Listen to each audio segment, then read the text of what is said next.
Assalamualaikum warahmatullahi wabarakatuh. Halo semuanya teman-teman. Selamat malam. Selamat datang kembali di channel kesayangan kita, channel Ilo Ekstrim, dan masih bersama saya Ilo. Dimanapun teman-teman berada, semoga teman-teman selalu dalam keadaan sehat walafiat tanpa kekurangan satu apapun dan dimudahkan rezekinya. Amin amin ya rabbal alamin. Dan pada kesempatan yang baik ini, saya akan membawakan satu kisah favorit kita semua, kisah Robert. Wow, dukun sakti dari Kalimantan Tengah. Kisah dari Om Ras yang selalu ditunggu-tunggu ya. Dan bagaimana di episode kemarin Robert sedang melakukan ritual untuk membasmi santet ikan buntal yang diderita atau yang terkena ya oleh si pria berkacamata. Wah, pria misterius ini banyak sekali ya teman-teman yang bilang si A si B, tapi memang saya sudah menghubungi Om Ras dan Om Ras memang tidak bisa memberitahukan siapakah sosok pria berkacamata itu. Dan karena ini adalah kisah nyata, jadi tetap harus menjaga privasi. Jadi mohon maaf ya teman-teman ya. Oke, di episode kali ini apakah Robert berhasil menghilangkan santet itu? Sebelum kita masuk ke dalam kisahnya, buat teman-teman yang mungkin belum subscribe channel Ilo Ekstrim, bisa diklik dulu tombol subscribe-nya, jangan lupa lonceng notifikasinya juga dinyalakan agar teman-teman selalu mendapatkan notifikasi dari konten-konten yang akan kami upload selanjutnya. Dan untuk channel Ilo Ekstrim kami upload setiap hari teman-teman ya, setiap malam jam 7 malam waktu Indonesia bagian Barat. Gak pakai berlama-lama lagi, pasti udah gak sabaran kan untuk masuk ke dalam kisahnya. Kita langsung saja masuk ke dalam kisahnya. Bunuh horor bertaruh nyawa dalam ritual memutus santet. Kisah Robert. Ketika darah dari jari Robert mengenai bara api, asap yang keluar dari perapin pun semakin menebal. Dan bersamaan dengan itu, ikan buntal di dalam baskom tersebut pun perlahan mulai sedikit lebih tenang. Namun, ketenangan itu tidak berlangsung lama. Beberapa detik kemudian, ikan buntal terakhir itu kembali berenang dengan gelisah. Air di dalam baskom berguncang. Robert mengatupkan rahangnya, keningnya mulai dipenuhi keringat. Ia dapat merasakan bahwa proses yang sedang berlangsung telah mencapai titik paling berbahaya, bukan untuk dirinya, melainkan untuk pria berkacamata itu. Di hadapannya, pria berkacamata itu tiba-tiba muntah. Ia memuntahkan cairan hitam pekat ke lantai, membuat semua orang yang menyaksikan langsung terperanjat. Bagaimana tidak? Cairan itu tidak tampak seperti darah pada umumnya. Warnanya terlalu gelap dan mengeluarkan bau busuk yang menusuk hidung. Sidang sampai menutup hidungnya, sementara Robert tak bergerak sedikit pun dari tempatnya. Matanya kini berpindah dari ikan buntal menuju cairan hitam yang baru saja dimuntahkan oleh pria berkacamata tersebut. Tatapan mata Robert terlihat semakin serius karena ia tahu sesuatu memang sedang keluar dari tubuh pria itu. Namun, itu tidak berarti semuanya selesai. Justru di saat seperti inilah perlawanan dari dukun yang mengirimkan santet itu akan semakin gencar. Dan benar saja, tidak lama kemudian tubuh pria berkacamata itu mendadak menegang. Kedua tangannya tampak mencengkram lehernya sendiri, sementara matanya membelalak lebar. Ruangan mendadak terasa semakin sunyi. Bahkan suara serangga malam di luar rumah seakan menghilang. Robert memperhatikan perubahan itu tanpa berkedip, lalu perlahan ia menoleh ke arah baskom. Ikan buntal terakhir yang tadi berenang dengan gelisah, kini justru diam, tidak bergerak sama sekali. Tubuhnya mengapung di tengah baskom, masih hidup, namun hanya diam saja, seakan sedang menunggu kematiannya. Robert kemudian mengambil secumput serbuk dari sebuah mangkuk kecil di sampingnya, lalu tanpa ragu ia menaburkannya ke dalam api. Asap putih langsung mengepul tebal memenuhi ruangan. Pada saat bersamaan, pria berkacamata itu tiba-tiba mengangkat kepalanya perlahan, lalu sebuah suara serak keluar dari mulutnya. Aku tidak kuat lagi. Seketika, suasana di ruangan itu berubah mencekam. Bahkan beberapa pendamping pria berkacamata itu tampak saling merapatkan tubuh satu sama lain karena mulai ketakutan. Berbeda dengan Robert, ia tetap diam di tempatnya. Tatapannya lurus menatap pria tersebut karena ia tahu sesuatu yang masih berusaha bertahan di dalam tubuh pria itu akhirnya mulai menunjukkan reaksi. Dan inilah saat penentuan sesungguhnya. Meski begitu, Robert tetap duduk bersila di depan Prapin dengan sorot mata yang tajam mengamati setiap perubahan yang terjadi. Pria berkacamata itu tampak masih sangat kesakitan. Nafasnya terdengar berat dan tidak beraturan. Aku tidak kuat lagi. Ulangnya dengan suara yang terdengar semakin parau. Namun kali ini Robert menggeleng pelan. Itu bukan suaramu, gumam Robert. Kalimat itu membuat semua orang yang berada di ruangan tersebut saling pandang. Pria berkacamata itu perlahan menatap Robert, dan untuk sesaat semua orang yang melihatnya langsung merasakan bulu kuduk mereka meremang. Bagaimana tidak? Karena tatapan mata pria itu terasa aneh, kosong dan menyeramkan, seolah bukan lagi milik orang yang mereka kenal. Sementara itu, bara api di dalam Prapin mulai bergetar hebat. Pada saat yang bersamaan, Robert dapat merasakan tekanan energi yang semakin kuat menyesaki ruangan itu. Dan di waktu yang bersamaan, ikan buntal yang semula mengapung diam di dalam baskom tiba-tiba bergerak liar. Tubuhnya menghantam sisi baskom dengan keras, lalu sekali lagi membuat air memercik kemana-mana. Beberapa orang terkejut hingga berdiri dari tempat duduk mereka. Namun sebelum mereka sempat berbicara, pria berkacamata itu kembali memuntahkan cairan hitam. Kali ini jumlahnya jauh lebih banyak. Cairan pekat itu mengalir di lantai seperti lumpur hitam. Dan di antara cairan tersebut terlihat ada gumpalan kecil menyerupai rambut-rambut halus yang saling melilit. Robert menyipitkan mata. Ia tidak terlihat terkejut. Justru senyum tipis muncul di bibirnya. Keluar juga akhirnya, gumam Robert.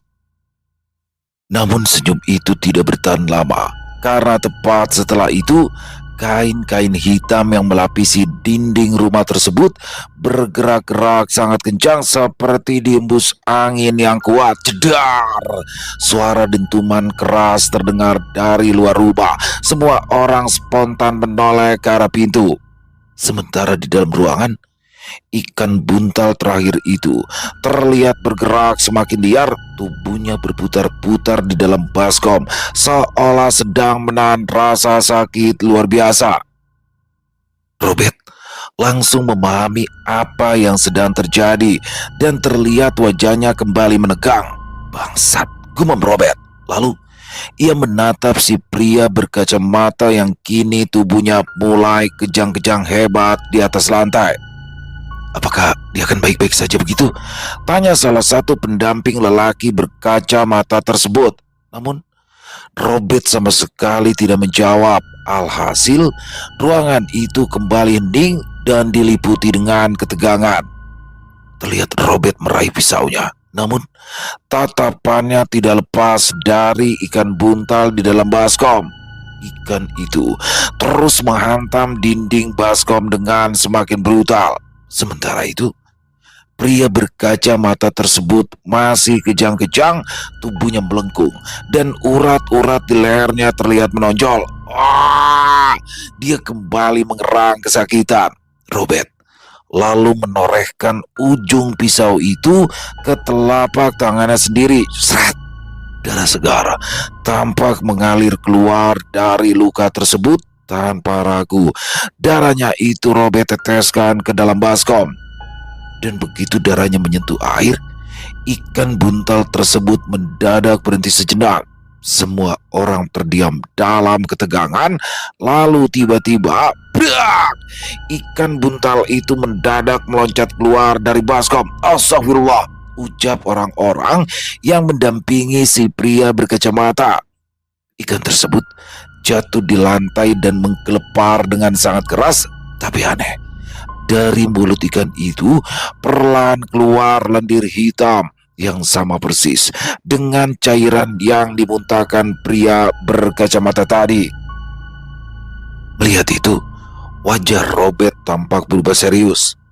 Sudah sampai tahap pemindahan, gumamnya pelan. Namun, saat itulah sesuatu yang tidak diduganya terjadi. Seluruh tubuh pria berkacamata mendadak diam, tak bergerak sama sekali. Orang-orang yang mendampingi si pria berkacamata langsung mendekat. Mereka memeriksa keadaan pria itu. Nafasnya berhenti, ujar salah satu orang dengan wajah panik. Gara-gara itu, seketika semua orang yang berada di ruangan menjadi gempar. Apa? Sahut yang lain dengan wajah tak kalah paniknya. Berbeda dengan yang lain, Robert justru tidak menunjukkan kepanikan sedikit pun. Ia lalu menaburkan beberapa jumput serbuk kemenyan ke dalam bara api. Tatapannya yang tajam tak pernah lepas dari perapin di hadapannya. Dan pada saat yang sama, bara api di dalam perapin itu mendadak berubah warna menjadi merah kehitaman. Lalu, dari dalam wadah bara api tersebut perlahan muncul suara seperti retakan kaca. Kretek! Suara itu semakin lama semakin jelas, seakan-akan ada sesuatu yang sedang berusaha keluar dari dalam bara api tersebut. Melihat hal itu, alis Robert tampak berkerut. Mustahil, gumamnya pelan. Karena di situ ia menyadari satu hal, orang yang mengirim santet itu ternyata belum menyerah dan serangan balasannya baru saja dimulai. Krak!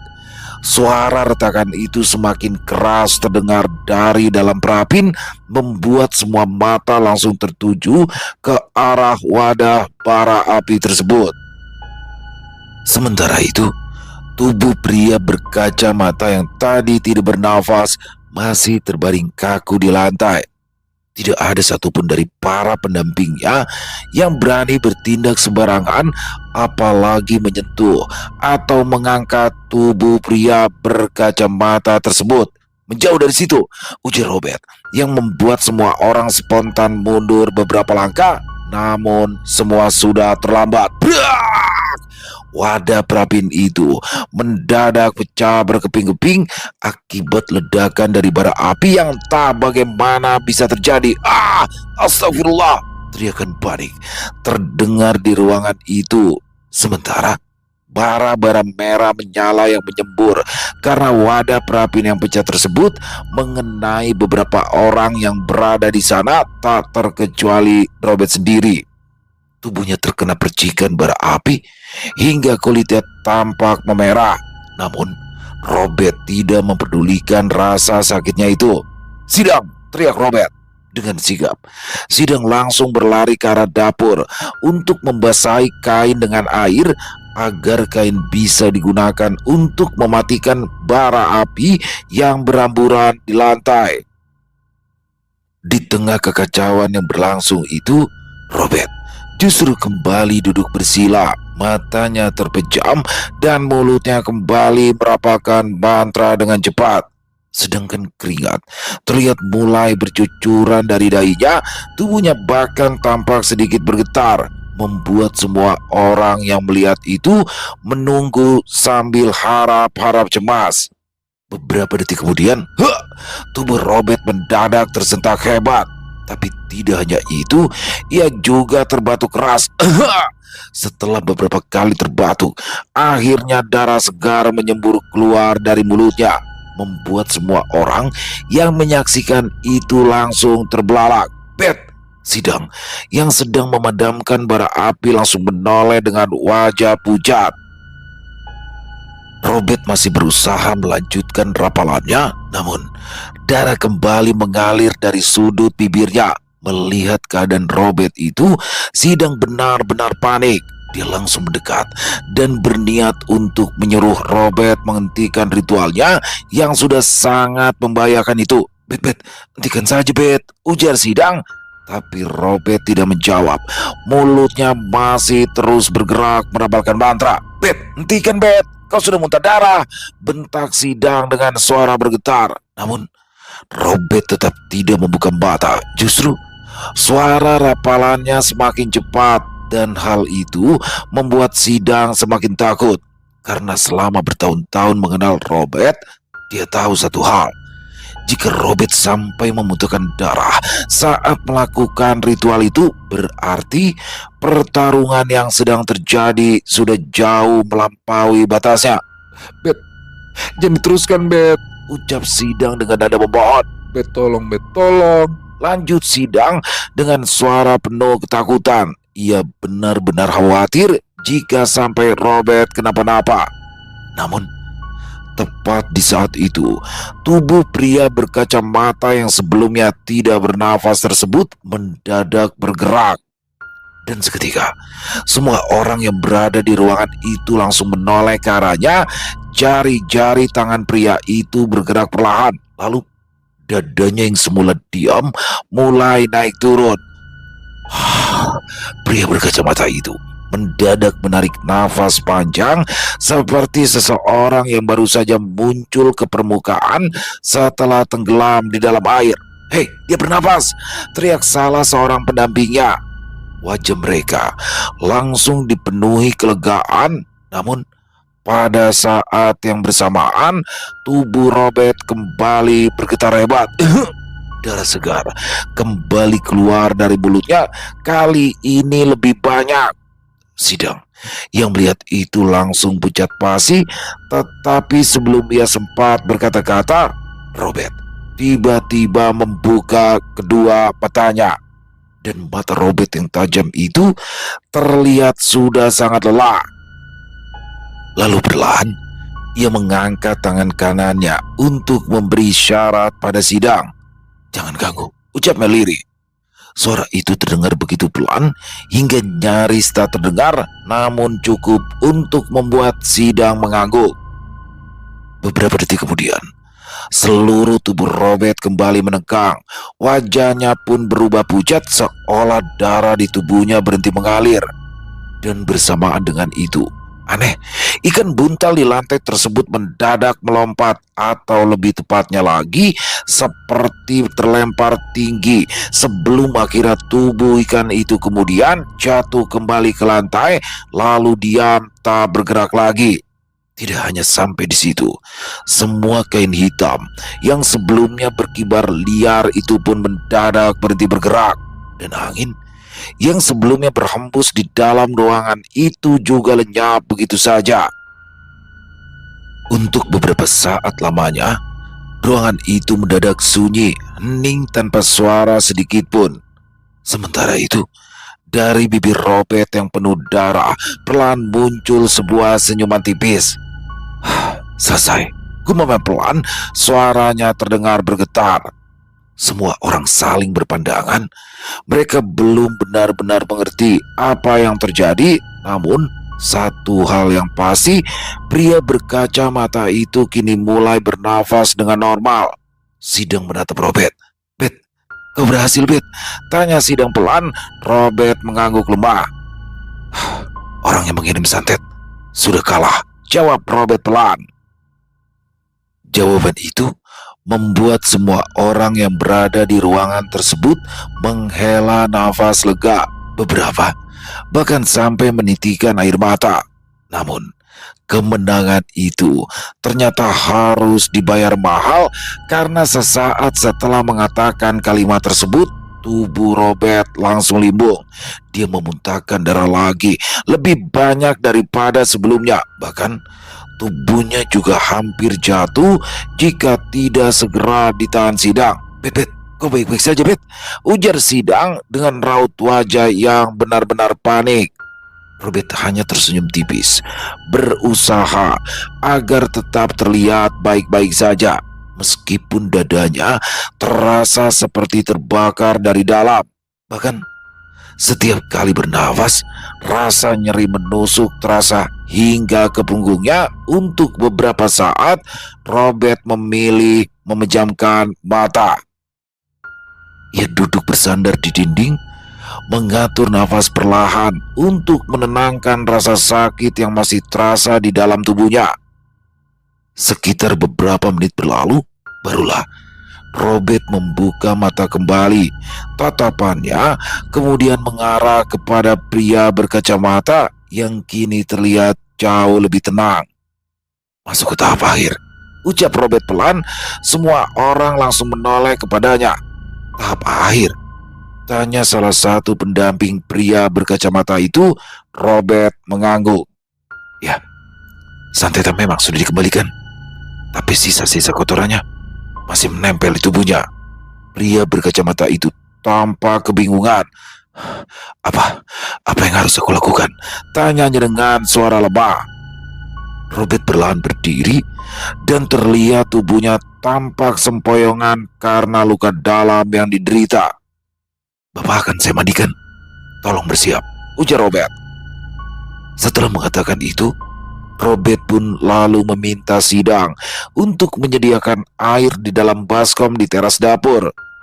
Dan tanpa bertanya lagi, Sidang pun lantas berjalan cepat ke arah dapur untuk menyiapkan apa yang diminta Robert.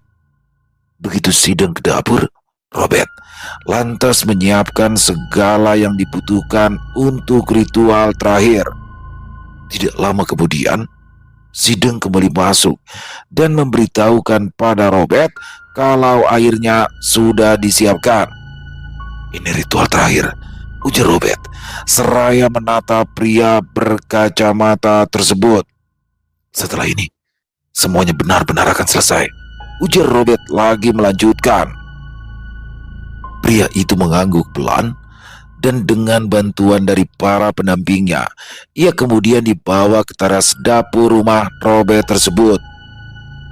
Begitu tiba di teras dapur, Robert lalu menyuruh pria itu untuk duduk. Setelah pria tersebut duduk, Robert pun bersiap untuk mulai berapal mantra. Meski pada saat itu wajah Robert terlihat sudah sangat pucat dan tubuhnya masih menahan rasa sakit luar biasa, namun ritual terakhir itu tetap harus dilakukan. Terlihat Robert memejamkan mata dan bibirnya mulai bergerak perlahan melantunkan rapalan mantranya. Suaranya terdengar serak dan berat karena luka dalam yang ia rasakan. Dan suasana yang sebelumnya dipenuhi ketegangan itu pun kini terasa jauh lebih tenang. Pria berkacamata itu duduk diam dengan kepala sedikit tertunduk. Nafasnya sudah jauh lebih teratur dibanding sebelumnya.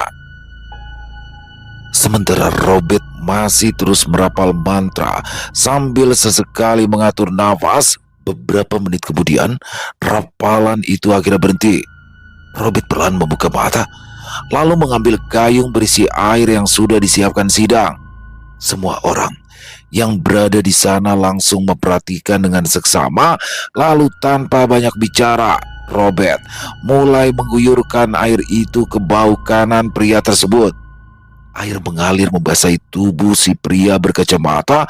Lalu setelahnya, Robert pun kembali mengambil satu gayung lagi. Kali ini, ia mengguyurkannya ke bahu kiri pria tersebut. Terlihat pria berkacamata itu memejamkan mata. Entah kenapa, yang pasti sejak guyuran pertama setelah air itu menyentuh kulitnya, ia sudah merasakan sesuatu yang berbeda. Robert kembali merapal mantra yang terdengar cukup pendek. Lalu kemudian mengambil selembar kain hitam dan dengan gerakan perlahan, Robert lantas membentangkan kain itu hingga menutupi kepala dan seluruh tubuh pria berkacamata tersebut. Semua orang hanya diam memperhatikan, tidak ada yang berani bertanya. Robert sendiri tampak menarik nafas panjang sebelum akhirnya mengangkat gayung terakhir. Kemudian Air itu diguyurkan tepat ke atas kepala pria berkacamata tersebut. Sesaat kemudian, dari balik kain hitam itu terdengar suara seperti hembusan nafas panjang. Pria berkacamata itu mendadak merasakan tubuhnya menjadi sangat ringan dan enteng. Bahkan rasa lelah yang selama ini terus menggerogoti tubuhnya seolah lenyap hanyut bersama air yang mengguyur sekujur tubuhnya. Robert membiarkan beberapa saat berlalu, barulah kemudian dia menarik kain hitam yang menutupi tubuh pria itu. Sesaat setelah kain tersebut tersingkap, si pria berkacamata perlahan membuka matanya. Ia menarik nafas panjang lalu mengembuskannya perlahan. Pria itu terdiam beberapa saat, seolah sedang menikmati sesuatu yang sudah lama tidak pernah ia rasakan lagi. Kemudian, ia menatap Robert dengan mata berkaca-kaca. Aku merasa tubuhku segar kekali. Robert mengangguk pelan. Itu karena semuanya sudah keluar, jawab Robert. Pria itu kembali menarik nafas panjang. Dan untuk pertama kalinya setelah sekian lama, barulah ia bisa merasakan udara malam masuk ke paru-parunya tanpa rasa sesak sedikit pun. Beberapa pendampingnya yang melihat perubahan itu pun ikut tersenyum lega. Robert kemudian menghela nafas panjang sebelum akhirnya berkata, "Bapak sekarang harus banyak istirahat." Pria berkacamata itu mengangguk. Lalu bagaimana denganmu?" tanyanya. Robert tersenyum tipis. Saya baik-baik saja," jawab Robert.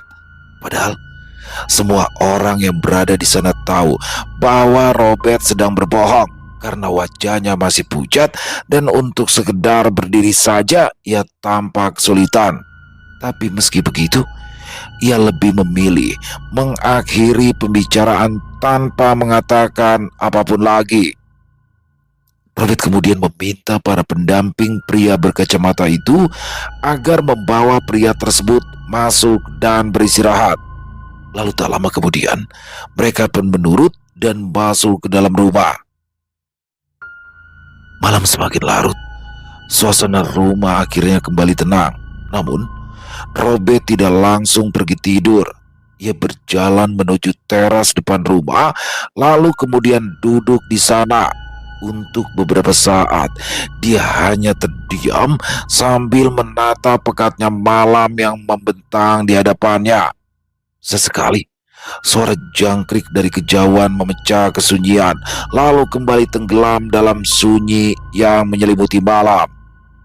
Robert menghembuskan nafas panjang, lalu tanpa sadar, tangannya menekan pelan dadanya. Rasa nyeri itu masih ada, bahkan jauh lebih kuat, membuatnya sesekali meringis menahan rasa sakit. Namun setidaknya, satu hal telah selesai. Pria berkacamata itu selamat, dan itu artinya orang yang mengirim santet tersebut telah gagal. Robert memejamkan mata dan perlahan menyadarkan tubuhnya, membiarkan angin malam menemani kesunyian yang akhirnya kembali datang setelah pertarungan panjang yang nyaris merenggut nyawanya. Sementara itu, jauh dari tanah Kalimantan, saat itu tampak Samuel sedang berada di sebuah tempat hiburan malam. Dentuman musik terdengar memenuhi tempat itu. Lampu-lampu berwarna-warni berputar silih berganti. Di salah satu sudut ruangan, Samuel duduk santai bersama beberapa teman prianya, sedangkan di atas meja berserakan botol-botol minuman beralkohol yang sebagian besar sudah kosong. Sesekali mereka tertawa keras, mengobrol, lalu menggoda beberapa wanita yang berjalan melewati meja mereka. Beberapa wanita hanya melirik sinis, sementara yang lain memilih mengabaikan mereka dan terus berjalan. Samuel menikmati suasana itu. Segelas minuman beralkohol berada di tangannya, sementara senyum tak pernah lepas dari bibirnya. Tak lama kemudian, pria bertubuh kekar dengan kedua lengan dipenuhi tato menyandarkan tubuhnya ke kursi. "Aku ingin dia mati, Sam," ujar pria bertato itu tanpa menatap ke arah Samuel. Samuel menoleh sekilas. Bukannya terkejut, ia justru tertawa kecil sambil menenggak habis minuman di tangannya. "Berapa?" tanya Samuel santai. 10 juta. Samuel langsung tertawa lebih keras hingga beberapa orang di meja sebelah menoleh ke arah mereka. "Kau pikir kau mau beli permen, ha?" kata Samuel sambil menggeleng. "Ini nyawa manusia, bro," ujar Samuel melanjutkan. Pria bertato itu ikut tersenyum tipis. "Maksudku, 10 juta itu baru uang muka." Pria bertato itu berhenti sejenak sebelum melanjutkan. "Nanti setelah dia mati dan wilayahnya jadi milikku, aku tambahkan lagi 50 juta. Kali ini Samuel tidak tertawa. Dia menatap pria bertato itu beberapa detik, lalu perlahan menganggukkan kepala. "Oke," jawab Samuel singkat, tanpa menanyakan lebih jauh siapa orang yang ingin dibunuh oleh temannya itu, sebab ia sendiri pun sudah tahu siapa targetnya. Targetnya tersebut tak lain adalah pimpinan geng saingan si pria bertato yang menguasai salah satu wilayah di daerah itu. Lalu, setelah menyetujui permintaan temannya tersebut, Samuel lantas berdiri dari kursinya. Dia merapikan sedikit jaket kulit yang dikenakannya, lalu melangkah meninggalkan meja tersebut.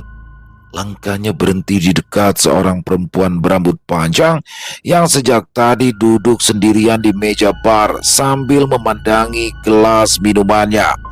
Samuel lalu menarik kursi di samping perempuan itu sambil meminta izin.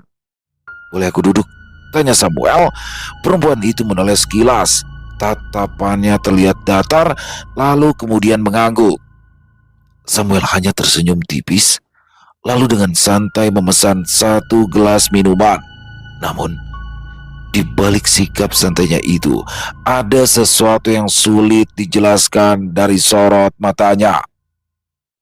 Beberapa saat tanpa obrolan, terlihat Samuel memutar gelas berisi minuman di tangannya sebelum akhirnya membuka percakapan. "Sepertinya kau baru ke tempat beginian, ya?" tanya Samuel dengan nada santai. Perempuan itu menoleh. Tatapannya sempat bertemu dengan mata Samuel, lalu kemudian ia mengangguk pelan. Samuel tersenyum tipis. "Kenapa?" tanya Samuel lagi. Perempuan itu terdiam sejenak. Jemarinya saling menggenggam di atas pangkuan sebelum akhirnya menjawab dengan suara pelan. Aku butuh uang untuk keluargaku di kampung." "Berapa?" lagi-lagi Samuel bertanya, dan pertanyaan itu membuat perempuan tersebut kembali membisu. Bibirnya bergetar seolah ragu mengatakan alasannya. 100 juta. Samuel mengangkat alisnya sedikit. 100 juta? Perempuan itu mengangguk pelan. "Iya." Samuel menghela nafas pelan, lalu meneguk sedikit minumannya. Aku bisa memberikannya." Ucapan itu membuat perempuan tersebut spontan menoleh dengan wajah tidak percaya. Tapi dengan satu syarat," lanjut Samuel santai. Perempuan itu menundukkan kepala sejenak, lalu tersenyum pahit. "Aku tahu tidak ada yang gratis di dunia ini," ucapnya. Samuel mengangguk kecil. "Pintar," kata Samuel. Perempuan itu menarik nafas panjang sebelum akhirnya memberanikan diri bertanya, "Apa yang harus kulakukan?" Samuel terdiam beberapa detik. Kemudian, ia sedikit memiringkan tubuhnya mendekat agar suaranya tidak terdengar oleh orang lain. Lalu dengan nada pelan ia berkata, "Kau datang ke tempat ini untuk menjual dirimu, bukan?" Perempuan itu tidak menjawab, hanya kedua matanya yang perlahan menatap Samuel. "Kalau memang begitu, aku akan membeli dirimu," ujar Samuel dengan suara tenang. Samuel berhenti sejenak, lalu kembali menambahkan, "Aku sehat dan tidak punya penyakit menular. Kalau kau ragu, aku bersedia menjalani pemeriksaan kesehatan terlebih dahulu." Perempuan itu terdiam cukup lama. Tatapannya berubah rumit, antara lega, bingung, dan juga sedih. Perempuan itu terlihat menggigit bibir bawahnya pelan, sepertinya ia masih ragu-ragu. "Kenapa?" tanyanya lirih. Samuel mengernyit. "Kenapa apanya?" ujar Samuel balik bertanya. "Kenapa kau mau mengeluarkan uang sebanyak itu untuk orang yang bahkan tidak kau kenal?" Untuk pertama kalinya, sejak duduk di samping perempuan itu, senyum Samuel perlahan memudar. Dia menatap lurus ke arah keramaian di depan mereka. Lampu-lampu klub masih berkelip tanpa henti. Musik tetap mengentak keras, sementara orang-orang di sekitar mereka tertawa dan menari seolah tidak memiliki beban. Beberapa saat kemudian, Samuel baru membuka mulutnya. "Karena uang sebanyak itu tidak berarti apa-apa bagiku," jawab Samuel pelan. Ia menoleh ke arah perempuan tersebut. "Tapi bagimu, mungkin itu bisa mengubah hidup seluruh keluargamu," kata Samuel melanjutkan. Perempuan itu menundukkan kepala. Terlihat bulir bening menetes dari matanya. "Sudah, jangan menangis. Aku tidak memaksa. Kalau kau mau, aku akan berikan uang sekarang juga. Tapi kalau tidak mau, ya tidak apa-apa," ujar Samuel, lalu berdiri dari duduknya. "Tunggu, aku mau," kata perempuan itu. Seutas senyum tipis terlihat jelas di wajah Samuel. "Oke, ayo ikut aku," ajak Samuel seraya mengelurkan tangannya untuk dipegang perempuan itu. Dengan malu-malu, perempuan itu lalu memegang tangan Samuel, dan kemudian Samuel pun mengajaknya ke arah meja teman-temannya. Melihat ada banyak laki-laki di sana, perempuan itu sempat menghentikan langkahnya. Aku tidak mau kalau digilir." "Tenang saja, aku tidak sebangsat itu," ujar Samuel seraya mempererat pegangan tangannya pada tangan perempuan itu. "Mau kemana, Sam?" tanya salah satu temannya. "Pulang," jawab Samuel singkat. Itu siapa yang kau bawa?" tanya temannya lagi. "Siapa namamu?" tanya Samuel pelan. "Rani," jawab perempuan itu setengah berbisik. "Oh, Rani namanya," ujar Samuel menjawab pertanyaan temannya itu. Lalu, setelah mengambil tas selempangnya, Samuel pun mengajak perempuan itu untuk keluar. Setelah berada di luar, Samuel tidak langsung berbicara. Ia tetap menggenggam tangan Rani hingga mereka tiba di area parkiran yang mulai lengang. Udara malam terasa jauh lebih sejuk dibandingkan hiruk-pikuk di dalam tempat hiburan itu. Samuel berjalan menuju sebuah mobil berwarna hitam yang terparkir di sudut. "Masuk," ucap Samuel singkat sambil membukakan pintu depan untuk penumpang. Rani pun menurut masuk meski gerakannya masih terlihat ragu-ragu. Setelah memastikan perempuan itu duduk dengan aman, Samuel memutari mobil lalu duduk di balik kemudi. Tidak lama kemudian, mobil perlahan meninggalkan tempat itu. Namun, di sepanjang perjalanan, hampir tidak ada percakapan di antara mereka. Hanya suara mesin mobil yang memecah keheningan. Rani duduk dengan kedua tangan saling menggenggam di atas pangkuan. Wajahnya gelisah, sesekali ia melirik Samuel, lalu kembali menatap keluar jendela. Samuel menyadari rok yang dikenakan Rani cukup pendek hingga membuat perempuan itu beberapa kali berusaha menutupinya dengan kedua tangan. Tanpa banyak bicara, Samuel lantas menepikan mobil lalu melepas jaket kulitnya.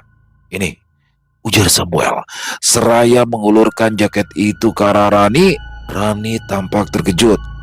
"Pakai untuk menutupi kakimu," ujar Samuel. Rani ragu sejenak, tetapi akhirnya menerima jaket tersebut dan menutupi pahanya. Dia mengucapkan terima kasih dengan suara yang nyaris tak terdengar. Sekitar 20 menit kemudian, mobil memasuki sebuah kawasan perumahan yang cukup sepi. Samuel lantas menghentikan mobil di depan sebuah rumah sederhana. "Rumah ini milik temanku. Untuk sementara aku meminjamnya," kata Samuel lalu turun dari mobil. Rani ikut turun, memandangi rumah itu dengan perasaan campur aduk. Begitu pintu terbuka, Samuel menyalakan lampu ruang tamu. "Di kamarku ada pakaian masih baru. Kau bisa memakainya kalau mau. Ya, ukurannya mungkin agak kebesaran, tapi setidaknya lebih nyaman daripada pakaianmu itu," kata Samuel. Rani menatap Samuel dengan ragu. Samuel yang ditatap seperti itu lantas menghela nafas pelan dan berkata, "Aku tidak akan mengingkari ucapanku. Besok aku akan memeriksakan diriku ke rumah sakit supaya kau benar-benar yakin dan percaya kalau aku tidak punya penyakit menular." Namun Rani perlahan menggeleng. "Aku percaya kau tidak punya penyakit," ucap Rani pelan. Samuel mengernyit. "Kalau begitu, kenapa ragu-ragu?" tanya Samuel. Rani menundukkan kepala. Jemarinya terlihat saling mencengkeram erat. Karena aku masih perawan," ucap Rani dengan suara bergetar. Lalu melanjutkan, "Aku takut. Aku benar-benar takut, apalagi kalau sampai hamil." Samuel memandangi perempuan itu beberapa saat. Wajahnya yang sejak tadi terlihat santai kini berubah lebih serius. "Kalau itu yang paling kau khawatirkan, maka dengarkan aku baik-baik. Kalau nantinya kau hamil karena aku, maka aku akan bertanggung jawab. Aku janji," kata Samuel. Ucapan Samuel itu membuat Rani terdiam. "Aku tidak akan pernah lari dari akibat perbuatanku," ujar Samuel melanjutkan. Mata Rani mulai berkaca-kaca. Dia masih belum tahu apakah harus percaya sepenuhnya kepada laki-laki yang baru beberapa jam dikenalnya itu. Namun, tak bisa ia pungkiri jika rasa takut yang sejak tadi memenuhi dadanya perlahan mulai berkurang. Samuel kemudian menuju ke arah kamar. "Pergilah, ganti pakaian. Setelah itu kita bicara lagi. Kau juga belum makan kan?" kata Samuel.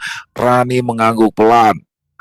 Dengan langkah perlahan, Rani berjalan menuju kamar yang ditunjukkan Samuel, sementara Samuel tetap duduk di ruang tamu. Ia menyandarkan punggungnya ke sofa, mengembuskan nafas panjang, lalu menatap langit-langit rumah dalam diam, seolah sedang memikirkan sesuatu yang jauh lebih rumit daripada yang terlihat di permukaan. Beralih ke Robert. Saat itu, ia masih duduk di teras rumah ketika terlihat cahaya senter dari arah jalan setapak menuju ke rumahnya. Semakin lama, cahaya senter itu tampak semakin mendekat ke arah rumah. Robert tidak bereaksi sedikit pun. Dia hanya mengangkat sedikit kepalanya, memperhatikan siapapun yang datang ke rumahnya di malam selarut itu. Beberapa detik kemudian, cahaya senter itu tiba-tiba mengarah tepat ke wajahnya. Sorot terang itu membuat mata Robert sedikit menyipit, namun raut wajahnya tetap datar tanpa sedikit pun menunjukkan rasa terkejut. "Siapa?"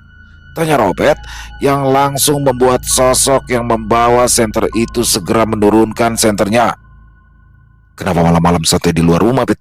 Kemana sambulan sidang?" tanya sosok yang ternyata adalah Rowan. "Rowan, kenapa malam-malam kemari?" tanya Robert tanpa menjawab pertanyaan dari Rowan barusan.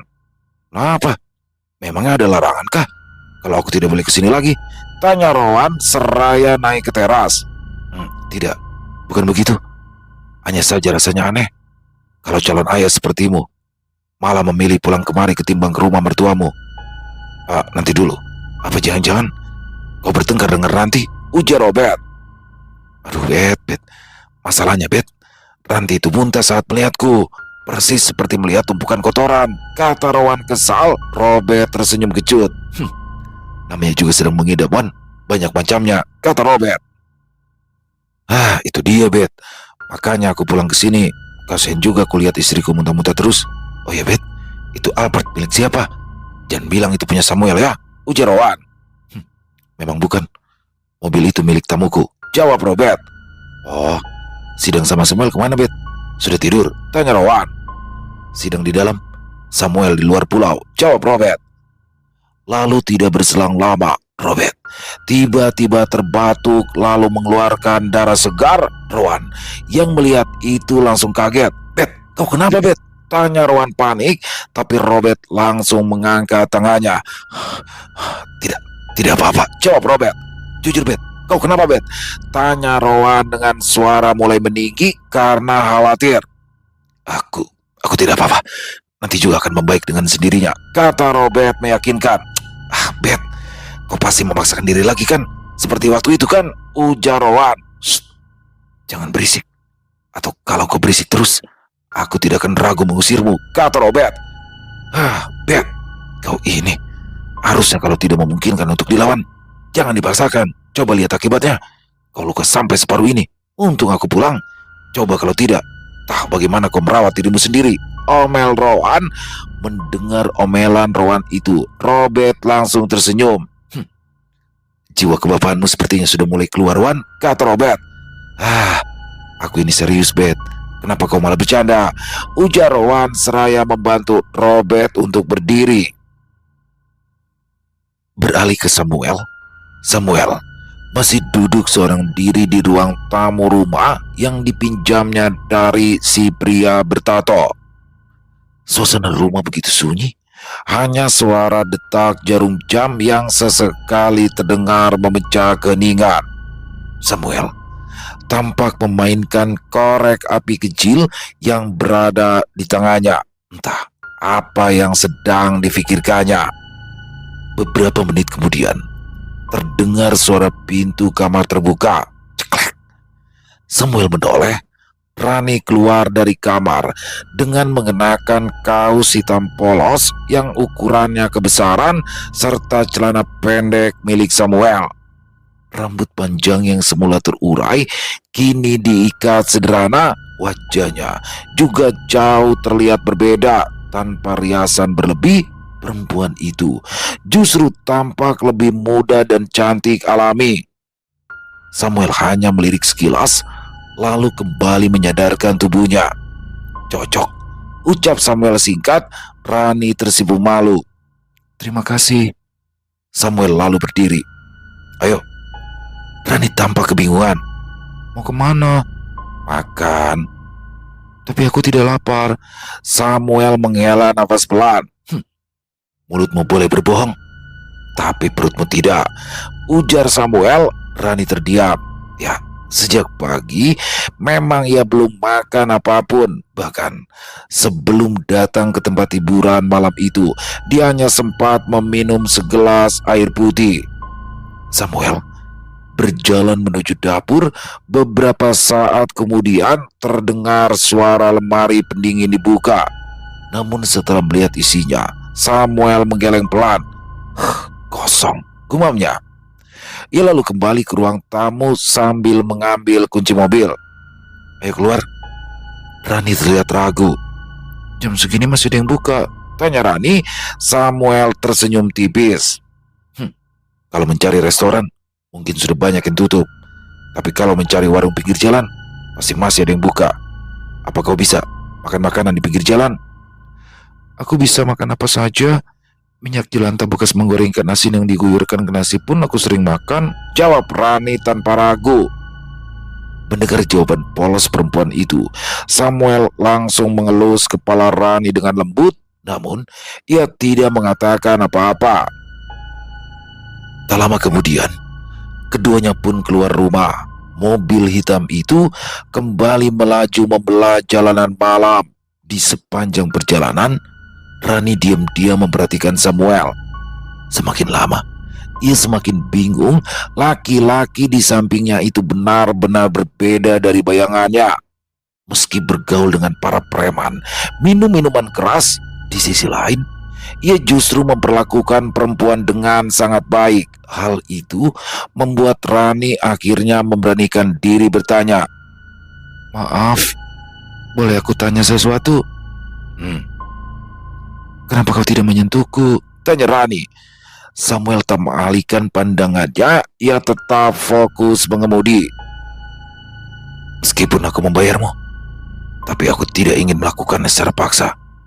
Aku ingin kau secara sukarela menyerahkan dirimu padaku, karena hanya dengan begitu hasilnya akan bagus," jawab Samuel. "Hasil? Maksudmu?" Hasil. Ya, bagiku itu seperti hubungan. Kalau dipaksakan ya hasilnya tidak akan baik. Beda kalau itu dilakukan oleh dua orang yang sama-sama menginginkannya. Begitu maksudku, kata Samuel menjelaskan. "Apa mungkin artinya kau ingin menjalin hubungan serius denganku?" tanya Rani. "Lihat saja nantinya ke depan. Kalau kau benar-benar hamil, kita menikah," ujar Samuel. Jawaban itu membuat Rani benar-benar kehabisan kata-kata. Beberapa menit kemudian, mobil akhirnya berhenti di depan sebuah warung makan sederhana yang masih buka. Keduanya lalu turun dan berjalan memasuki warung makan tersebut.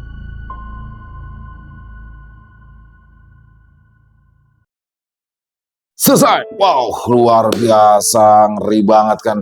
Ini yang saya suka dari Robert nih. Kayak walaupun dia nggak kenal ya sama si pria berkacamata itu, tapi dia bener-bener mati-matian bertaruh nyawa, dan bayarannya juga belum jelas kan teman-teman ya. Beda sama Samuel. Kalau Samuel kan dari awal langsung berani berapa kan gitu. Tapi di sini Robert enggak.